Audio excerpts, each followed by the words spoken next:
Hello student, आज हम लोग 10वीं कक्षा के गणित पहला लेसन वास्तविक संख्या को पढ़ेंगे। इसमें कुछ ऑब्जेक्टिव टाइप क्वेश्चन लिए हैं, यहाँ पे 6 क्वेश्चन। फिर इसके बाद अगले वीडियो में फिर हम इससे आगे आप लोगों को पढ़ाएंगे, ठीक है। तो यहाँ क्या है, पहला प्रश्न कि दो धन पूर्णांक ए तथा बी के लिए, ए तथा बी के लिए यदि ए बराबर बी क्यू प्लस आर हो तो आप लोग जानते हैं क्या होता है, ए बराबर बी क्यू प्लस आर, समझे कि नहीं। एक फार्मूला है भाग को बनाने के लिए।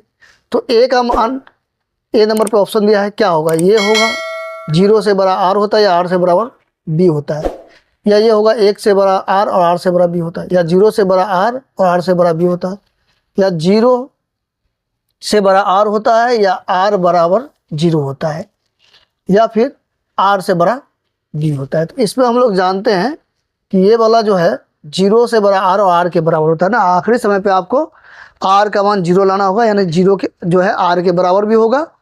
और कभी कभी क्या होता है, ये जो होता है आर वो बड़ा होता है 0 से, ठीक है ना, बड़ा होगा ही, क्योंकि जब तक हम लोग बनाते हैं स्टेप बाय स्टेप सबसे लास्ट में आके वो पहुंचता है, ठीक है। जैसे मान लीजिए कि आप 2 और 4 को बना रहे हैं, तो 2 दूनी 4, ठीक है। तो ये कट गया, यहाँ क्या है 0, तो ये हो गया ए, ये बी कहलाएगा, ये क्यू कहलाएगा और ये आर कहलाएगा, ठीक है। तो अब देखिए आर का मान क्या है, अभी 0 है, और ए का मान क्या है, तो ए क्या है, ये बड़ा है। ए किससे बड़ा है, तो बी से, ए बी से बड़ा है, और बी और क्यू दोनों क्या अभी आपस में क्या है, बराबर दिख रहा है, ठीक है। तो कभी ये बराबर रहेगा और कभी क्या होगा, बड़ा रहेगा बी। अगर मान लेते हम लोग यहाँ पे 3 देते और 2 से हम लोगों को मौसा निकालना होता, तो क्या लिखते, 2 एकम 2 बचता 1। अब देखिए ये ए है, ये बी और ये क्यू और ये आर। तो अभी आर का मान 0 नहीं प्राप्त हुआ है। तो फिर हम लोग आगे और बढ़ेंगे। इसके बाद यहाँ से आगे जब बढ़ेंगे तो कुछ इस प्रकार हो जाएगा, ये 2 यहाँ पे आ जाएगा, तो 2 एकम 2, ये 0 प्राप्त हो गया। अब यहाँ पे ये बन गया ए, ये बन गया बी और ये बन गया क्यू और ये बन गया आर। तो यही कहने का मतलब है कि ये जो है कभी 0 से बड़ा होता है और कभी आर से बी बड़ा होता है। तो आर से हमेशा बी बड़ा होगा, इसको याद रखिएगा। तो इसका सही आंसर ये है, ठीक है। नेक्स्ट क्वेश्चन की ओर बढ़ते हैं।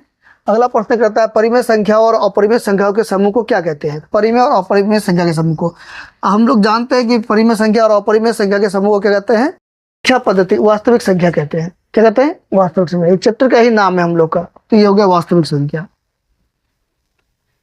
नेक्स्ट है, क्या पूर्ण संख्याओं के संग्रह को संख्या रेखा पर व्यक्त किया जा सकता है।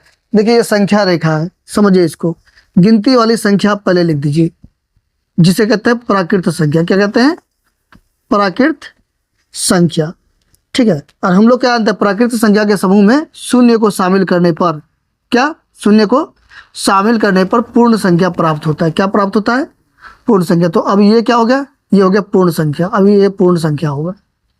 तो यहाँ देखिए क्या पूछा हमसे, क्या पूर्ण संख्या को के संग्रह को संख्या रेखा पर व्यक्त किया जा सकता है। जा सकता है कि नहीं, बिल्कुल जा सकता है, व्यक्त किया जा सकता है।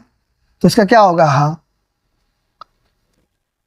इसको समझिए। यूक्लिड विभाजन एल्गोरिथम का प्रयोग होता है। देखिए यही तो यूक्लिड विभाजन एल्गोरिथम था, ठीक है। तो किसके लिए प्रयोग करते हैं, तो 2 संख्याओं के लिए करते हैं। किसके लिए करते हैं, 2 संख्याओं का, जब हमें मौसा निकालना हो यानी एचसीएफ निकालना हो तब इसका इस्तेमाल करते हैं। तो यहाँ जहाँ आपका ऑप्शन दिखे वो उस पर टिक लगा दीजिए। 2 धनात्मक संख्याओं का एचसीएफ निकालने में माइनस वाला होगा तो नहीं होगा, ऋणात्मक वाला होगा तो नहीं होगा, ठीक है।